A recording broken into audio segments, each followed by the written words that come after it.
2025 Feb 24న ఫ్రాన్స్లోని oneness కోర్టులో ఓ case విచారణ జరుగుతుంది. అయితే ఆ కేసు విచారణ జరుగుతున్న టైంలో ఓ 74 ఇయర్ ఓల్డ్ వ్యక్తిని తీసుకొచ్చి నిందితుడి బోన్లో పెట్టారు. అప్పుడు జడ్జ్తో సహా కోర్టు హాల్లో ఉన్న వాళ్ళందరూ ఆశ్చర్యపోయారు. అయ్యో, ఓ ముస్లాయిని తీసుకొచ్చి నిందితుడి బోన్లో పెట్టారు, ఏం తప్పు చేశాడో ఏమో అని అందరూ అనుకున్నారు. అయితే అక్కడ ఉన్న వాళ్ళందరూ షాక్ అయ్యే విధంగా అక్కడే ఉన్న పబ్లిక్ ప్రాసిక్యూటర్ మై లార్డ్, ఇతను ఒక కామ పిశాచి, డాక్టర్ ప్రొఫెషన్లో ఉంటూ తన సైకోతనాన్ని ఇన్నోసెంట్ పేషెంట్స్ పైన చూపించాడు. ఒక్కరు కాదు, ఇద్దరు కాదు, ఏకంగా 299 మంది పైన అత్యాచారానికి తెగబడ్డాడు. అందులో చిన్నారులు కూడా ఉన్నారు అని జడ్జ్తో చెప్పాడు. తన మాటలకి జడ్జ్తో సహా యావత్ కోర్టులో ఉన్న వాళ్ళందరూ నిర్ఘాంతపోయారు. అసలు ఎవరి వ్యక్తి, ఏమేం నీచ పనులు చేశాడు, కోర్టు వాళ్ళు ఇతనికి ఎటువంటి శిక్ష విధించారు, ఈ విషయాలన్నీ ఈ వీడియోలో తెలుసుకుందాం. బయట జరుగుతున్న క్రైమ్స్ ఉన్నది ఉన్నట్టుగా తెలియడం కోసం for awareness and to stay cautious, do not forget to subscribe. No parking. Let's get into the video.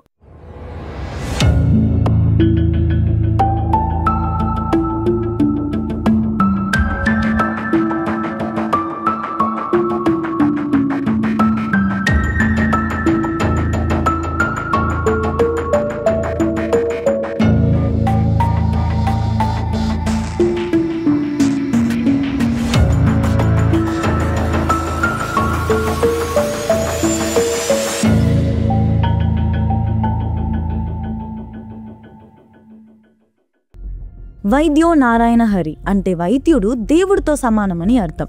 ఇంత రెస్పెక్టబుల్ ప్రొఫెషన్లో ఉన్న డాక్టర్స్ని ప్రాణాలు కాపాడే కలియుగ భగవంతుడిగా కీర్తిస్తారు.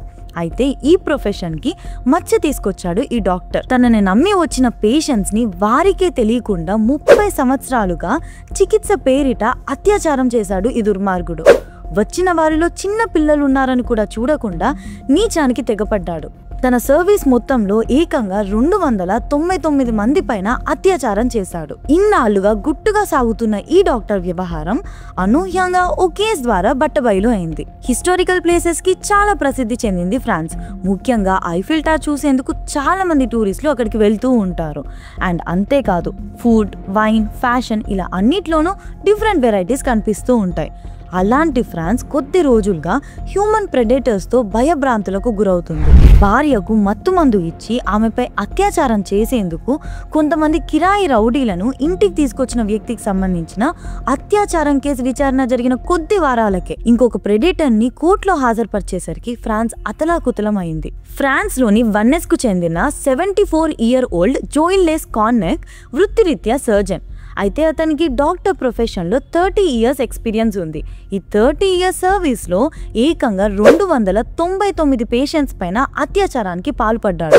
అందులో అభం శుభం తెలియని చిన్నారులే ఎక్కువ మంది ఉన్నారు. జోయెల్ బ్రిటనీ ప్రాంతంలో ఉన్న ఒక హాస్పిటల్లో సర్జన్ గా పనిచేసేవాడు. తన దగ్గరకు వచ్చే ఇన్నోసెంట్ పేషెంట్స్ కి వాళ్ళకే తెలియకుండా మత్తుమందు ఇచ్చి ఆపై అత్యాచారానికి పాల్పడేవాడు.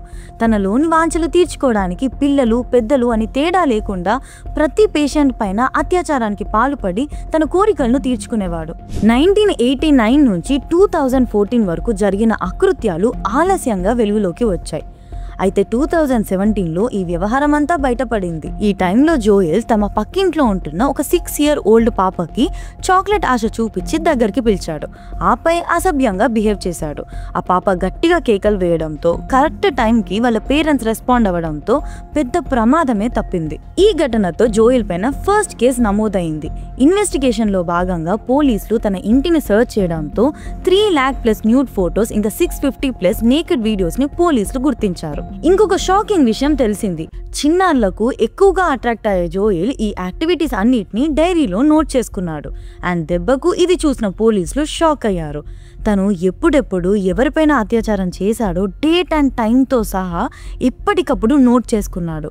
అండ్ ఈ ఘటన తర్వాత 2020లో మరో 4 చిన్నారులపై అత్యాచారానికి పాల్పడ్డాడు. అందులో ఇద్దరు తన మేనకోడళ్ళు.